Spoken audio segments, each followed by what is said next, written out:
Those of you that know bass playing know the name Jeff Berlin. He's our guest on Sounding Off, coming up next.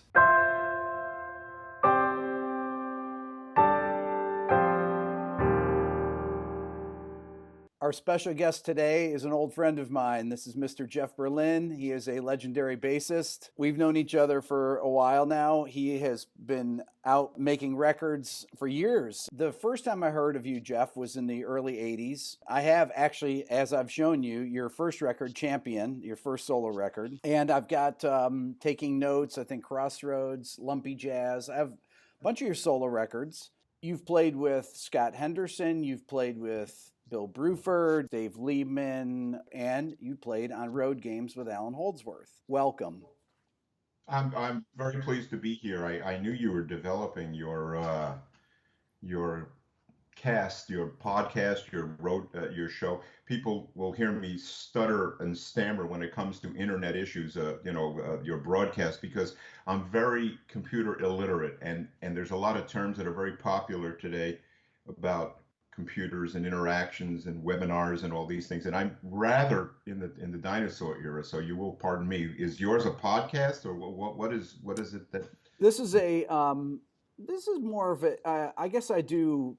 I wouldn't say vlogs. A vlog is like a video blog, but I do lessons and then an interview show. So this is more of a just one-on-one split screen interview. You and I have spoken in the past. Beyond being a phenomenal bass player, you are an educator as well. And we've talked a lot about education and philosophy of teaching.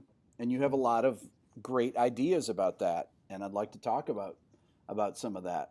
Sure. I imagined, talking about one's playing is probably more self-serving than actually going and listening to the music. The educational thing that I'm been more and more into came about. I should probably start at the beginning. I'm 64. I've studied violin since I'm 5 and did it 10 years of strict training, and then got into rock, which made me a self-taught bass player when the Beatles came out. And then I went to Berklee, where at that particular time in history, Berklee only taught music. You went to a music lesson, you practiced the music. You went to the class, you wrote out the lesson. And in that paradigm, ironically, it was the teachers at Berklee at that time who would say that music only was the criteria for learning, and which jived perfectly with my violin training. And after that, when I went to New York and became a studio player and on this scene, I kept studying with people. And finally, I was actually going up into the higher areas of the music status in New York, where I was hired to play with a lot of people. But I chucked it in and went to Boston area. I went back to study with Charlie Banacos, who was the capper, I would say, to the philosophy that music only was principally, if not the only, method to learn by that was justifiable in music history as well. That for whatever number, 100 years, when anybody, from a guy in a house to the princes and the princesses and the queen and the king, to Beethoven, Mozart, Bach, and whomever, were all trained only and specifically with music. And when I noticed that bass educators veered from that and started to branch off into what might be viewed as alternative methods, whatever works for you, everything is good. Or if you want to get into it, the technical elements of things, slap as a technical thing, groove, feel, playing with a drummer, locking with a drummer, playing with a click track, developing sort of special music, unique or whatever. They went further into like depriving oneself of sight, playing in a dark room to play a fretless in tune, and went on to stretching hands as a method and a manner to prevent injury.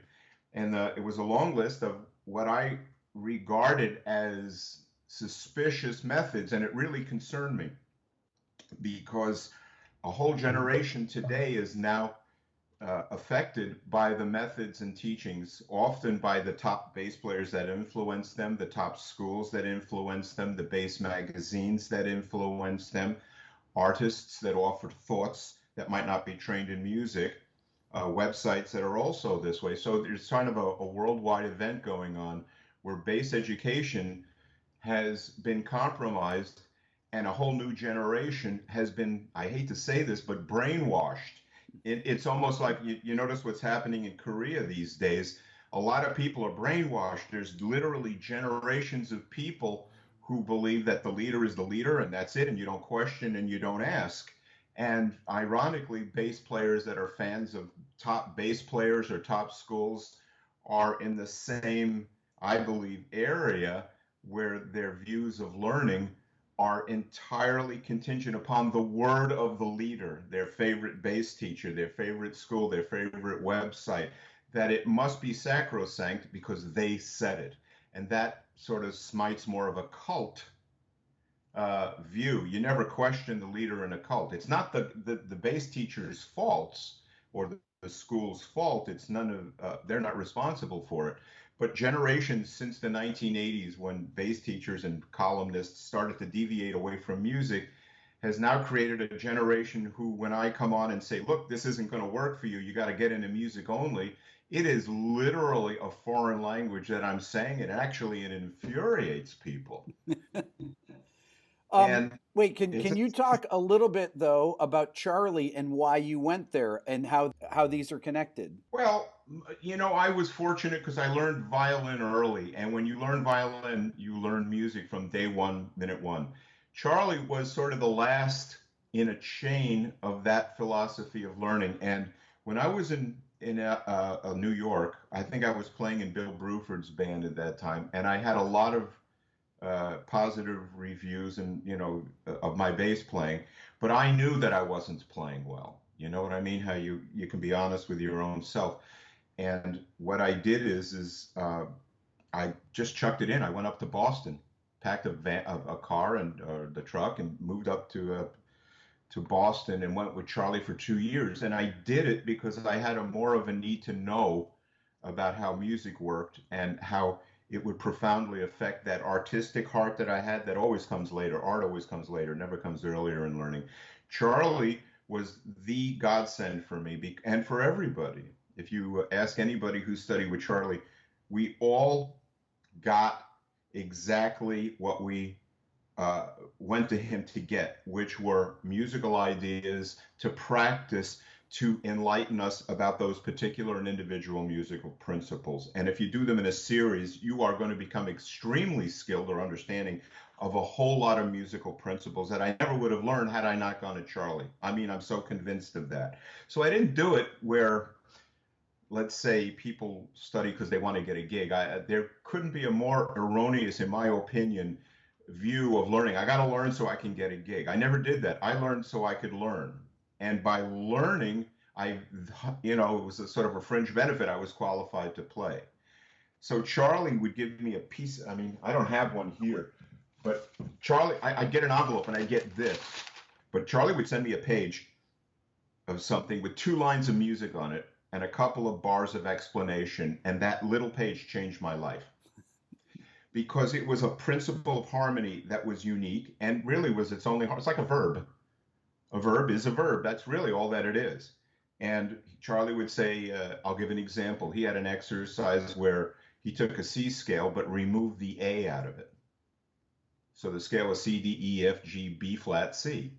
And had me write out 144 original lines in 12 keys on those 2 bars. On that 1 bar. You follow? Yeah. That's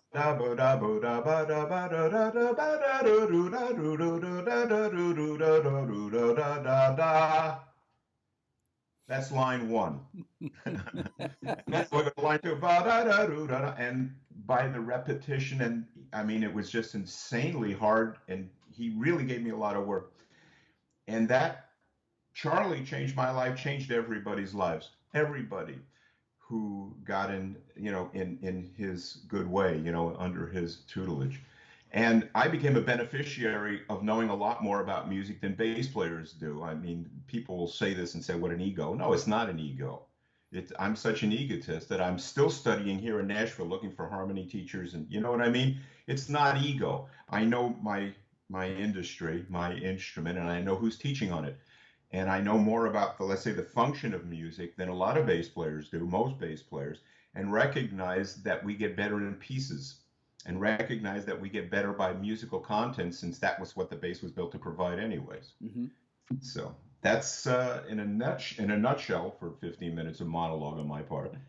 That's my view, and that's what Charlie was to me, and that's why I'm sort of on the case about trying to guide people toward learning better, because a lot of and only the people that are paying to learn. If people are self-taught and don't wish to endeavor to learn, of course that's a personal choice. But a lot of people choose to learn. They choose to pay money to go to schools. They choose to pay money to go to websites and to private teachers and do all sorts of things seeking musical improvement. And the ironic thing is, and I can say this because I can back this up if people are interested, but I know exactly what they need. And I know this because that's exactly what I needed. So there really is a common element in what we need to learn how to play music. We're not what's that thing where, we're all different, we learn differently. That's been disproven. I had a couple articles where, at least in the sense of the psychological view of that, we're not different. We're all pretty much the same. And for the most part, we all learn the same. And the proof of that is how we learned in elementary school, junior high school, and high school. And we all basically learned the same. And the results seem to be pretty positive. We all learned English, and we can all learn to read and write. So the nature that you're different than I and you have to learn differently than me only applies to the later status, the ability to play at the higher level. Like, I would go to you for, let's say, a higher area of arranging or line writing. Whereas if I were to go to a teacher at the beginning to learn how to read music, we're all the same. Learning how to play bass, we're all the same. We are, because it isn't style, it's content. And I'd like bass players to realize that this is why I do what I do, because I think a lot of guys aren't aware of this. And that's why, I'm so verbal about trying to get people to learn correctly if they choose to. Let me ask you, Jeff, now, being a bass player, you are many times a side man. You don't always do your own records, and you're hired to play bass, and you accompany people. Yes. When you come into a session, whether it's with Bill Bruford or whether it's with Scott Henderson or Allan Holdsworth, and you're coming in to make a record, what do you typically do? How much reading is involved? Let's say Allan Holdsworth, when you went into road games to make that record, how much reading was involved? Well, in those type of records, excuse me, I'm turning my phone off so it doesn't bother us in our interview. Oh, yeah. Hold on. Power off. See, I told you, power off. I'm looking for the button that says power off. And I feel very accomplished by having found it. When I did records with these guys, it was a different thing, as it was a band setting. I would propose certain harmonic things. Allan would provide the music because it was his records. When I did my records, I provided music. I wrote it out. Yep. Allan didn't, I don't think, well, Bill did actually, or Dave Stewart, the keyboardist, did. Yep. And those are particularly how do I say this? Those type of bands are not written firmly in how they should function in the rehearsal or recording mindset. Did I say that right? If you're in a group, the rules go out the window because the group develops its own rules. In the studio thing that I do, which is almost entirely reading. Yep.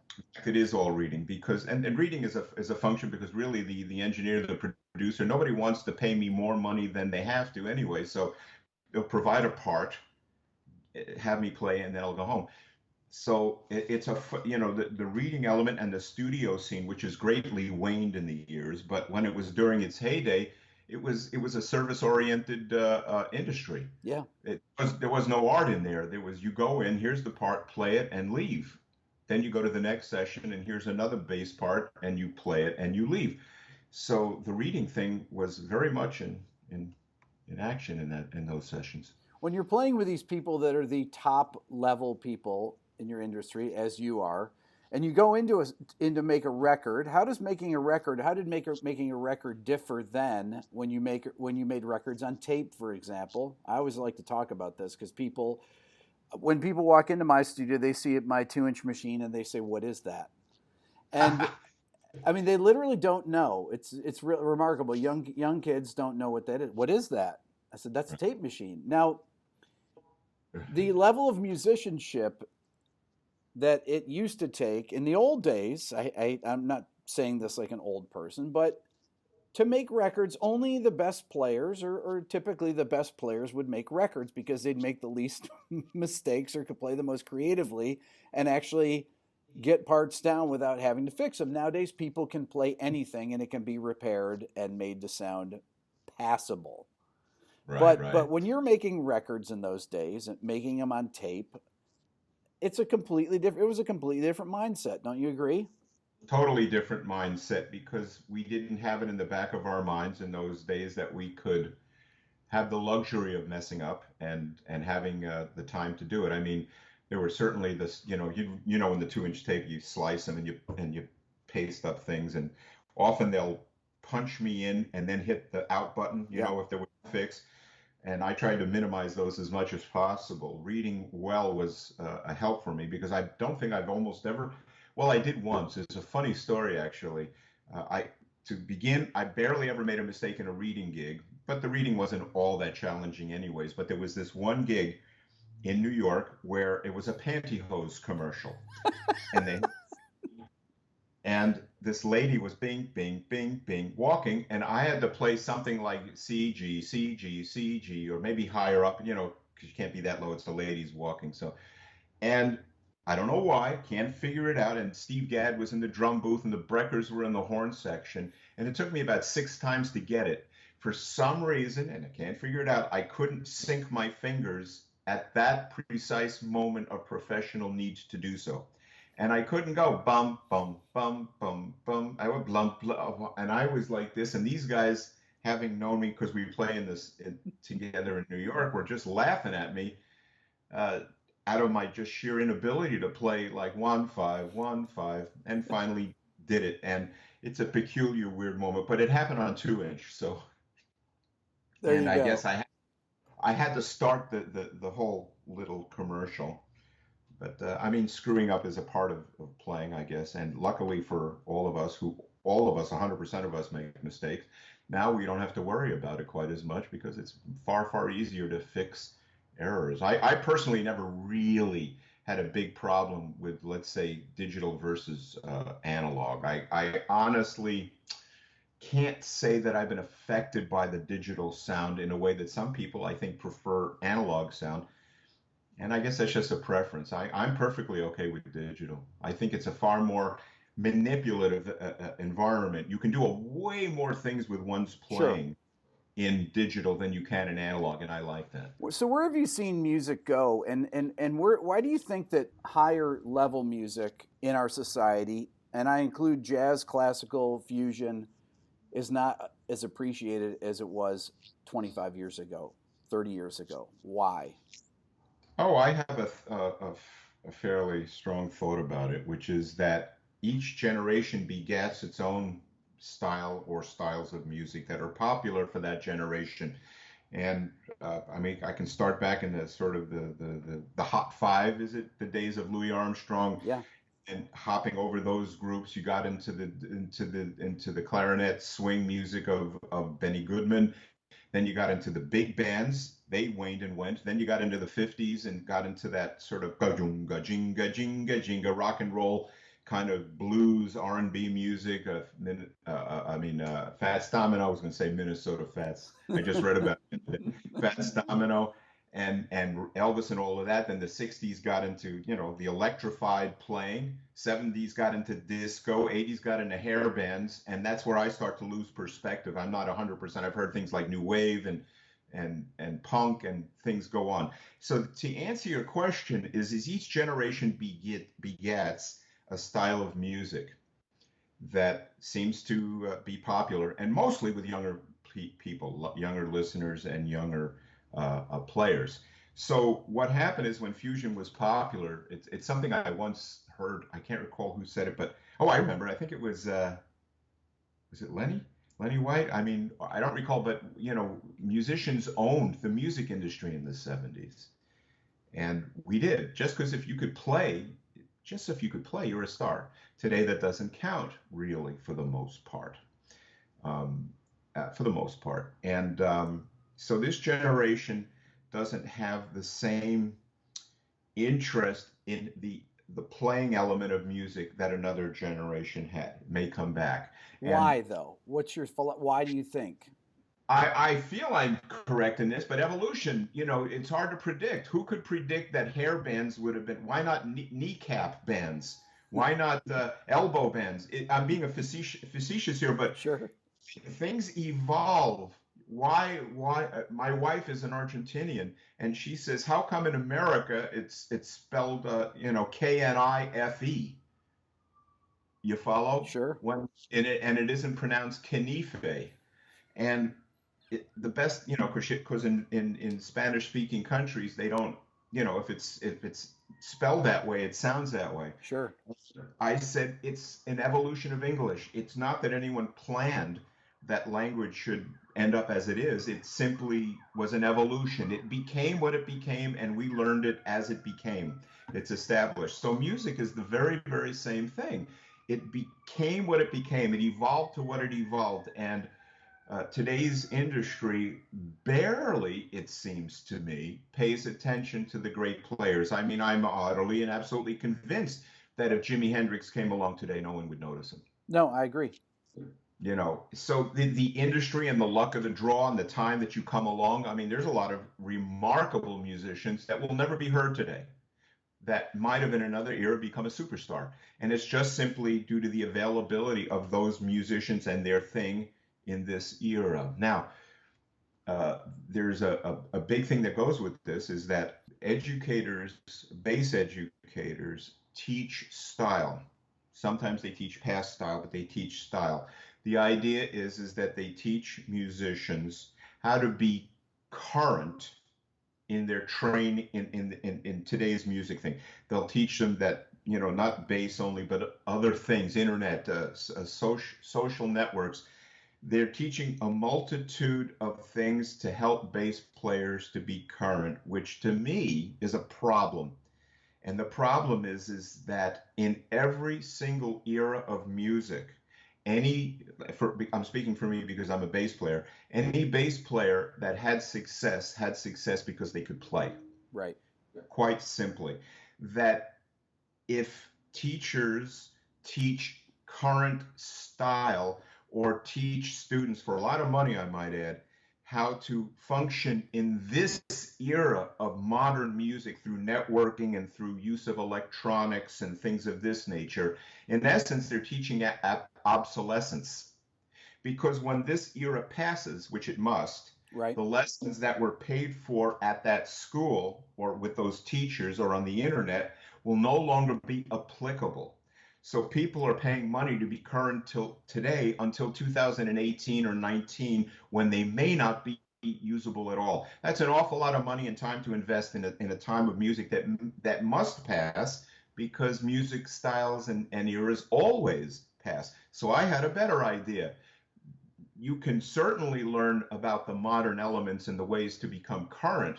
But if I were a bass teacher of all bass players, no matter what style, rock, blues, popular, this, that, punk, jazz, blues, you know what I'm saying? Sure. You name it, every style of music has a G major in it, per se. And where I think the lacking element in bass education is that they're trying to keep current instead of keeping music. And that is my biggest objection. Biggest. I have a lot of them with bass education. Not to be spiteful or mean, but gee whiz, man. I mean, it's hard to keep quiet when you see things happening, and you could do better for people. Bass players, they could do better if they were willing, for the money they're paying, to learn in a way that was going to help them. And really, really, the only way. I know people don't like that narrow thinking, but there is no argument against this if you understand the results. Musicians that are trained in music understand this and wouldn't second guess it at all. The only reason to learn at a school with a teacher, with a bass professor, with the other thing is to learn music, because everything else is obtainable in a self-taught paradigm. So that's my thing. When you say what happened to the music today, I would hope that bass players would learn what G major, A minor, B minor, because whatever style they're playing in, those sounds exist somewhere. So really, they should only be practicing music on the bass if they're attempting to learn something. So if you were to teach to tell a beginner where they should start, if they're a bass player and they're a beginner, where do you start? Where does a beginner start? Where would you start with a beginning student? I know you don't teach beginning students, but where would you start now? Well, I would start them on whole notes because they don't know what they are. They understand them in principle, but they don't know what they look like on a piece of paper. Mm-hmm. You start at the beginning. And the thing is that you start at the beginning, but you don't need 12 years to learn how to read or how to excel on your instrument. You do start at the beginning. Reading, there's an interesting philosophy that has been popularized, that music is a language. And many people believe that you learn music by ear because, and you do, but music as a language is how we learned how to speak, as children. Infants, we learned mama, dada, we learned by ear, a free ongoing event, and we learned language by ear. What ought to be added to that thought is that not only did we learn English, let's say in our American society or any society, whatever language it is, did we learn the language by ear, but we learned it how to read it and write it, and we did it academically. Yeah. And did it academically, which raised our ability to understand the literal function of English to where we can communicate emotionally and we can write our feelings. I'm angry with this. I'm happy with this. I love you. I don't ever want to see you again. I love this candidate. I don't like this guy. I don't like this candidate. And the emotional and artistic expression of English came directly from the academic learning of reading and writing. There's no doubt. And the other thing is we all learned the same way just about how to read and write. We weren't taught individually. Well, you're different than me, so you should be taught differently. Except for, let's say, tutoring, you know what I mean? If somebody needs a little extra help or a certain little, adjustment and guidance, we're all taught the same. It is a myth, and I emphasize this word, it is a myth of education anywhere where people have to be regarded as unique and different and be taught that way. And the reason I emphasize the word is because that's the word that was used in a couple of articles I read regarding that therapists and psychologists and educators couldn't find any link to the fact that we're different. They couldn't locate it. It's just that it's a belief so entrenched into the human musical and world psyche of education, music education, that it's impossible to imagine that the whole concept that people are believing in actually is false, but apparently it is. So in that thing, I would start going back now, because I do these cycles. I would start a beginner at the beginning. If anybody wanted to learn how to play better, they should read music. End of story. Why? Because the bass was not built to play a groove or play a bass note in a sense. It was built to play a note. The very first emphasis of a bass guitar, if you can visually see it, is that notes are laid out on it. Those frets represent notes. And the ironic thing is that that's precisely what a lot of guys, unfortunately, don't seem to wish to learn. That the nature of, well, it worked for me, it won't work. It worked for me, it might not work for you, is a popular tenet of sort of communication and music education. I did this thing, it could work for you, it might not work for you. And my philosophy is whatever I teach, if it worked for me, I guarantee you it'll work for you. Because it worked for you, Rick Beato. It works for us. These things work. Whatever works for me is going to work for anybody else because we all have the same need. What is this instrument and where are the notes? I mean, what else is there in bass in the ironic sense? Okay, so the reading component, and then you have the ear component, and marrying those two, because obviously ear training was a big part of Charlie's teaching. And where do you put ear training in with that, or developing your ear in addition to reading music and then writing music? It's paramount, and ironically, it's the self-taught area that takes care of this if one isn't learning, let's say, real ear training methodologies in a school. Self-taught bass playing is contingent entirely upon ear training. Here's an interesting thought. There's only two ways to learn how to play the bass, only. One is by being trained in music, and the other is by being self-taught. And self-taught encompasses every gig you play, every jam session, every amp, every string. Even if you read and you've taught music, you're also self-teaching as well. Well, you're right. And in fact, 100% of all bass players, electric bass players that ever lived or whomever will live, I'm sure, are all self-taught. Every teacher, bass teacher that bass players study with are all self-taught, all of them. Right. And the addition is I don't really recommend that anyone study with a self-taught bass player if the bass player isn't also taught in academic music. And as I say, there's only two ways to play. You learn musical content. And the reason I say that is because history validates this. You know this, Rick. I mean, it's a 300-400-year-old reality. And then bass players did away with it, trying to modernize the electric bass educational system. And I never quite understood why. But music only, purely, simply, I could take any bass player or anyone like me and change their entire musical lives in 3 months to a year. End of story. And it isn't I who's doing it. It's the musical content if they had the patience to practice and do the things that are required. 1 year and they're done in the sense of the understanding. Then they would self-teach and use the skills. I mean, it's like you don't have to go back to English to school to learn more English. We could take care of that ourselves if we wish to even up our ability to improve our grammar. Let me ask you something along these lines. So you have tremendous technical facility. You always did. You started on the violin. You played for 10 years. Do you think that certain people have natural technical facility, or you think any level of proficiency can be developed through practice? No, I think that certain people have a propensity for it. I think that certainly more people, have you noticed today, maybe you have, that more bass players today have more technique than I ever had. There are guys that are astonishing, and not just like guys like Hadrian Farad, who I think is the top of the pack, but there are so many bass players that have way beyond the facility I have. So in a sense, they were the beneficiaries of the guys that preceded them. That might have been Jocko or Stanley or myself, or the guys that had that type of thing. And so I guess I'm going to counterpoint myself. The answer is yes and no, I think, because I've never been asked this, so I'm putting together thoughts as I go. Some people have a propensity for it. Other people are affected younger by listening to those CDs and have come to regard this as natural. Your son can hear any note on God's planet because you exposed him early. Adults are going to have a way harder time, and adults means anyone over like 17, 18. I mean, it's generally harder for guys that just start up on an instrument to develop that kind of technique, but it isn't impossible. Right now, I'm sort of the slower Jeff than I used to be. I don't have that same sort of snap, what is that, synapse snap that I used to. I have pretty good ability to play melodically, but the music has sort of superseded the technical need, if you follow. But yeah, I would say a lot of guys today, they're way more technically able bass players than any of us ever were, beyond any of us. So. But they don't have your experiences, though. That's the other side of it. Well, I'll give you a story. I was in a band with Ray Barretto, the Cuban. I think he's actually Puerto Rican, but he played salsa music, and I was playing salsa. He liked my playing, but I was not legit in it.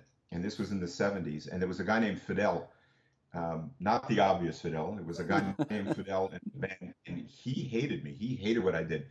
And you mother blubber, you white piece of bread, you white, can't play nothing, you white, And these are, in those days, people didn't hold back. I mean, bass players today sort of tend to have a real fragile sense of self and can't take them. But man, if you couldn't play the music, which was sacred to these guys, they will let you know it. And it even could have gotten violent.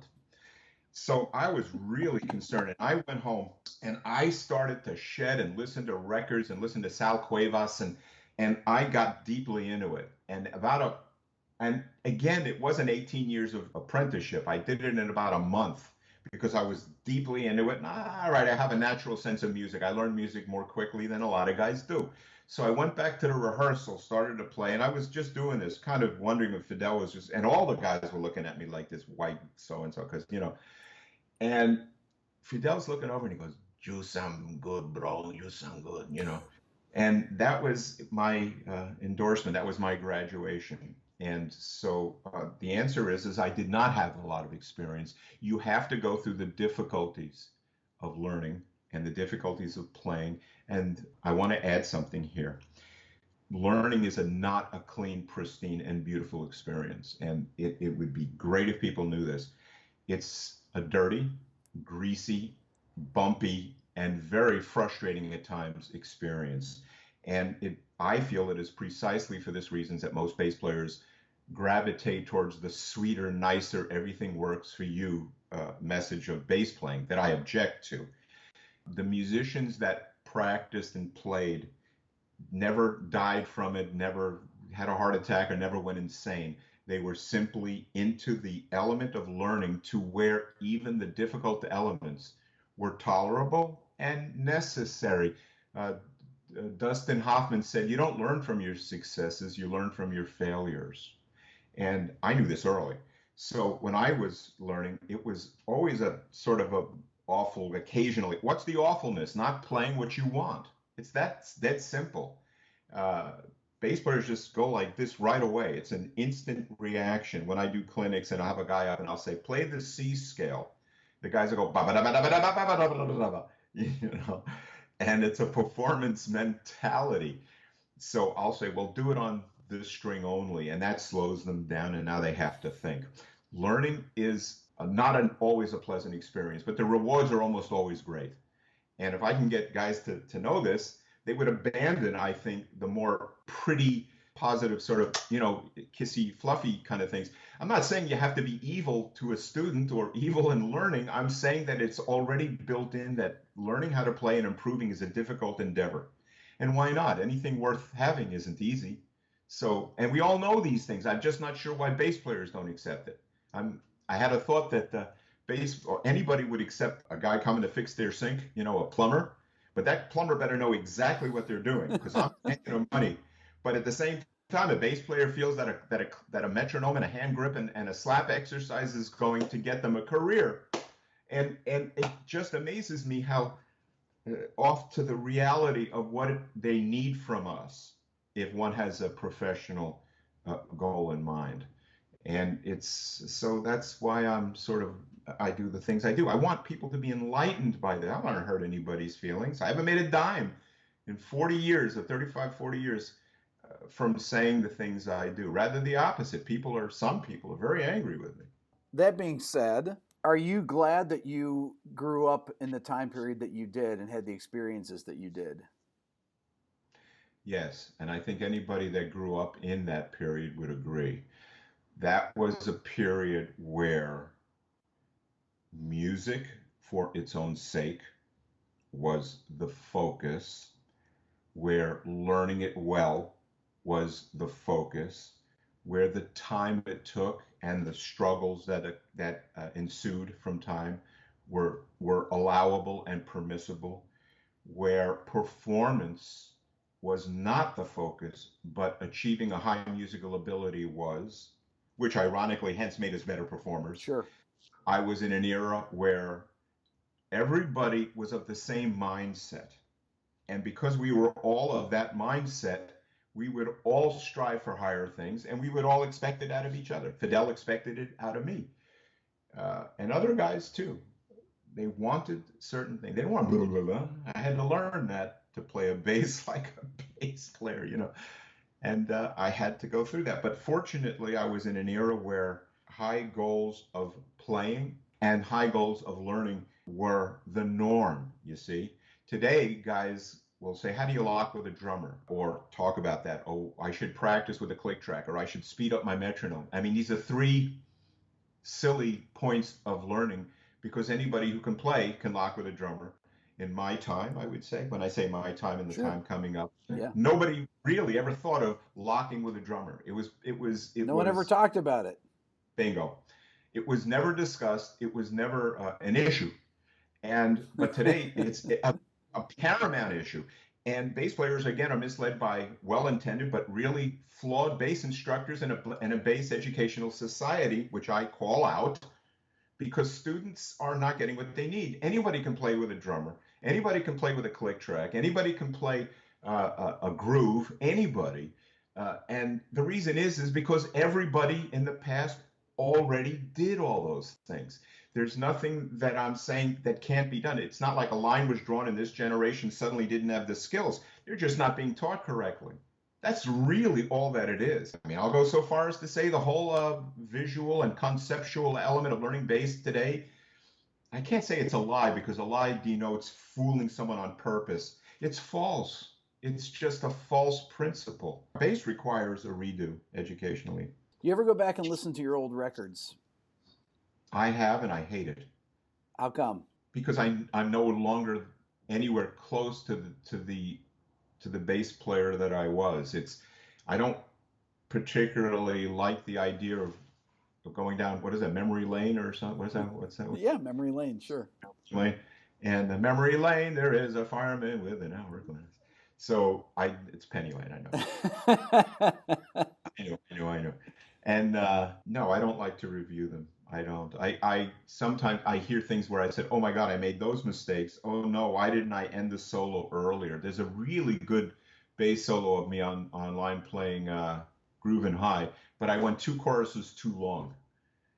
And that's and I lament that. So I always find something wrong. It makes me lift higher, because I'm shy about my bass playing. I really am in one part. Many things. I'm proud of it. I'm shy about it. I feel confident in it. I feel unconfident in it. I'm just the soup. From the players that you've played with, the Bill Brufords, all these great musicians, were there any musicians that you came across in your playing that played things that would surprise you, or you thought were just completely out of the ordinary, like really special players? Oh my goodness. I think almost everyone I played with was special. Allan Holdsworth was special every night, you know. Let me go through the list. I mean, it gets a little weird. Dennis Chambers, unreal. I mean, you know, Scott Henderson, unbelievable. I played in a bass band with Stu Hamm and Billy Sheehan, and these guys were constantly doing, you know, different things that I can't do. I played with incredible pianists. I played with incredible drummers. I mean, the list is so long that it's hard for me to pull this guy out. You know Sure. what I mean? Yeah. I mean, I played with Bernard Purdy, and the feel was right there, and I wasn't. I was boom, you know, that thing, which I love. And when I played in different situations, I was required to provide a different thing. I'm lucky. I'm fairly proficient in 4 or 5 styles, because I played with the greatest musicians in 4 or 5 styles. So I got very good at that. But whenever I did it, I made sure I could play it my best or learn how to. So I got extremely good at 4 or 5 things, and I developed my own thing on the side. So but you see, I'm not alone. Anybody as focused in the love of music does the same things. You know, I'm not unique, but I am rare. And that little clique of guys worldwide on whatever instruments, are rare. Let me tell you, sometimes I'll hear guys play and my mind is blown. There's a guy named Mariano Agustoni, Okay. pianist in Argentina, that blows my mind when I hear him and play with him in his harmonic thing. Blows my mind. He does, I said, these are the same 12, 15, 18 notes, whatever. I know these notes, but what is he doing? And you want to know something? He's mostly self-taught. He's just unbelievable. I want to record with him. And his partner, his name is Quintino Sinali, an incredible drummer. I played with Ethan Itzkovitz, one of the greatest swing drummers, an Israeli guy. You know, there's so many great guys. I played with a guy recently, John Hammond, who's a Nashville studio guy. Yeah. And I just did a clinic here. I said, look, for the clinic, let's not talk about what we're going to play. Let's not talk about tempo. Here's what I want to do. Let's go up on the stage without having played a note, and let's play. And what this was going to demonstrate is that any let's say, experienced musician, because I think you mentioned experience later. I had a lot of experience in a lot of things, and you can't pay for that. And we started to play, and we went 3, 4. I went like da da da, and he like on beat 2 or 3 went ka-chung, tung, cha. You know what I mean? Sure. And like we went zhunk. And why? Because it's expected. I have to use this phrase. I'm not being condescending, but to lock with a drummer is a duh. Duh. It's just to block with a click track is a duh. I can't get over how many people make it so hard and such a mystery. You know what I prove at my clinics? I do this with proof. I'll get guys up who practice with clicks and practice. I say, you don't have to. Yeah, I do because I'm off. I say, come up. I plug in and I have a machine or something and I'll slow down and speed up. And these guys shadow it perfectly. I had a young lady who came up and I checked this out. She never played an instrument in her life. You got to hear this. It's on. I have a video of it. I may release this. And she was playing dum, dum, dum, dum. You with me? Quarter notes like this slow, because she didn't know how to play the bass. And John started to do this, dum, dum, dum, dum. And I kind of did this to John, speed up a little bit. So he went dum, dum, dum, dum. And she followed right along with him. It is an intrinsic thing about time, and that's why I'm so anti-metronome and don't get me started. You didn't get me started. I got myself started. I knew if I would just bring one thing up that you would go on one of your rants, which is excellent. I love it. I was like, oh, Jeff, this will be easy. I'll just ask him one question. He'll go off. This will be perfect. There was, what was it? It was George Burns said he made a career. He'd go on stage with Gracie, George Burns. Yeah. And he'd say, so how's your brother? And he never said another word. Gracie would just go off on it. Exactly. Well, Jeff, think about bass education. Lock the doors and give me 5 hours. I'll give you my course. It's an important thing for me, because I want people to at least have a thing to go like this. If people have this, right, then decide. I mean, and keep this in. I mean, I'm not saying it's my way or the highway. I'm saying is that my way is the only way that works, and that alone infuriates people. But I don't deny the truth just because it doesn't cheer me up. There's a lot of points about the truth. That's a Christopher Hitchens quote, by the way. I love Christopher Hitchens. I miss his voice very much now. Oh yes, a clear thinker, and he had his views, but I don't deny the truth just because it doesn't cheer me up. What he says, even if Gandhi said, even if only one person speaks the truth is still the truth. And I'm not shy about what I say. I don't say what I say to gather any love, because that's rarely the case. I don't say what I say to anger people. I don't wish to cause harm. I wish to cause change. And the truth will set you free, but first it will piss you off. Do you think that there are institutions that don't like what you have to say? If you were to go to talk at a college about this, and essentially what you're saying is exactly the opposite of what they're teaching, how do people feel about that? Do you think it keeps you from doing that? Or when you do that, how do people react? Well, I'm not welcome at these schools. Berklee won't have me, MI won't have me, a lot of schools won't have me. They just won't let me near the door, and rightfully so, I might add. I don't say what I say. I never said what I said in order to cause harm. I mean, my manner of speaking, I'll use this opportunity here to share something. There's a before therapy, and I've done it in other interviews. I probably will do it in another few. There's a before therapy and an after therapy, Jeff. And the before therapy, basically up to about the time I was 60, I was an angry, combative, mean-spirited guy. And anything that crossed my way that was of a conflict to my belief or anything else, I would tend to respond in kind and then some. And I tried to fix this attitude, but never really could. I tried on my own terms, and I went through many years of working it out. And then in 60, I met somebody special, a therapist /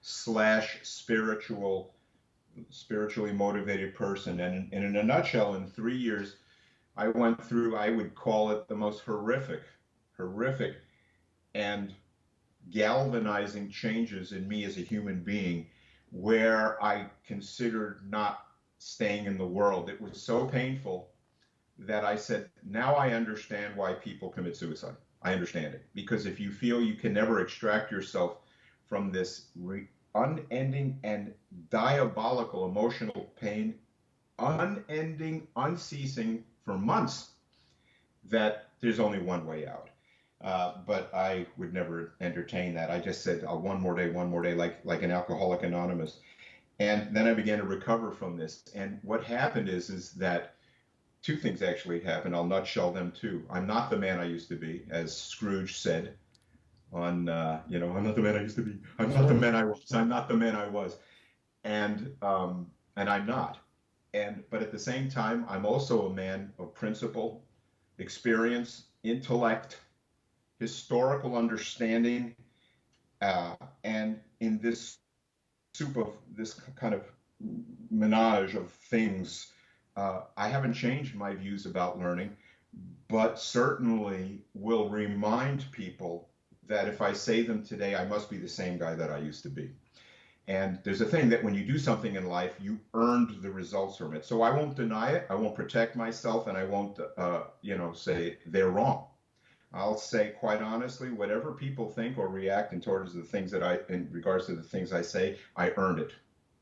So it's up to me in this sort of new paradigm, this new manner of communication. Perhaps I can show them that I'm not the same guy, but I still believe the same things that I believe. But of course, people have to decide and see what it is. I'm not trying to cause harm to anybody. But change hurts. That's all there is to it. And a voice coming along in a group where the voice is contrary to that group are never going to be appreciated. No. And I am that voice. I'm not Jesus and I'm not Martin Luther King, but I understand their experiences. I'm just a space guy, but I stand there and say what I say, and people, as they said to Martin Luther, as they said to any figure going against the grain and the popular consensus, is crucify him, So to speak. So to speak. For me, it's feed me something not kosher. That's what it is. And sandwich, that's what I think of as no metronomes, I have a bigger mouth than you, and I do it in order to verbally help. I don't care what is thrown at me. Sure. I honestly don't, because I know I consider the source. The failures always outweigh the successes, I think. By far. No comparison. The successes are few, the failures are many. But it's what you do with the failures that define who you are. Very, very well said. And using that analogy in your comment in music education, failure is a guarantee. When you're reading and learning new music, you know this. I'm not saying anything you don't know, but for people that are listening, learning is fraught with failure, which gives us reason to practice anew and to grow from there. Failure isn't a bad thing. It gives us a specific and exact thing to fix to become better. It's actually a positive thing. Well, I appreciate you being with me here, Jeff, and I know that we'll do it again soon. Next time, I'd love to do it in person. I think that'd be fantastic because I want to get you playing here. Maybe you can record a clip for me and send it to me. I can do that easily. I really appreciate it, Jeff. It's always a pleasure speaking with you. I agree. It is always a pleasure. You're an intelligent, smart guy. You're a great musician, obviously a fabulous person. And knowing you is really a pleasure for me, a boon, because, again, I notice that as time goes on, I meet better and kinder and forthright people like yourself. I learned a lot from you. You've taught me a lot in the short time we hung. I still want to play bass for you, be hired as a bass player here in Nashville and phone in a bass part. Awesome. Excellent. All right, Jeff. All Thank right. you so much. We'll talk soon, okay? Hey, Rick, it's Jeff, and hi, everybody. Thanks for tuning in to my chat with Rick. He was kind enough to invite me so we could chat about music, and he asked me if I would play something on the bass when we had done the interview, but my computer camera is a little bit flawed. It's not working so well, so I couldn't play something there when I did the interview, so I thought I would record something afterward, and in a moment I will be playing something for you all. And I'm here at John McCracken's house. He's the Nashville music producer who will be recording me playing a little melody out of Beethoven's Ninth Symphony. I'm a huge fan of Beethoven, and it came out of the third movement. It is a violin melody, and what you'll be hearing is entirely improvised. So I don't know where I'm going with it, and I'm trying to create something on the fly. So I hope you enjoy it. I'm a huge fan of Beethoven, and I find his music is passionate. He wrote once in a work, I think it was for the Missa Solemnis, from the heart. He dedicated it to people, from the heart to the heart. Isn't that beautiful? So this little rendition, I hope it's from my heart, and hopefully will be touching your heart.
That was great. I'd like to thank Jeff for being my guest today and remind you to subscribe here to my Everything Music YouTube channel and hit the notification button to let you know when new videos are coming out. Thanks again for watching.